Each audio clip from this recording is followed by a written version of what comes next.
നമുക്കോ മദ്രസ മൗലവികൾക്ക് ശമ്പളം കൊടുക്കാനാ പിശുക്ക്. നല്ല ശമ്പളം കൊടുക്കൂല.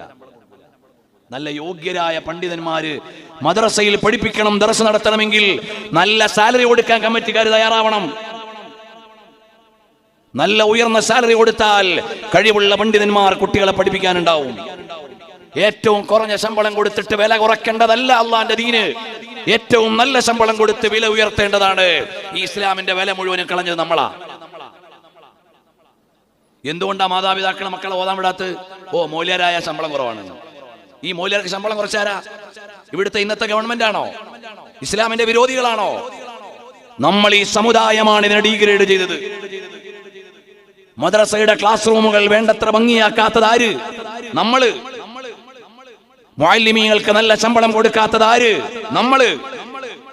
അതുകൊണ്ട് ഈ സമുദായം മാറി ആലോചിക്കണമെന്ന് വിനീതമായി ഞാൻ ഓർമ്മപ്പെടുത്തുകയാണ്.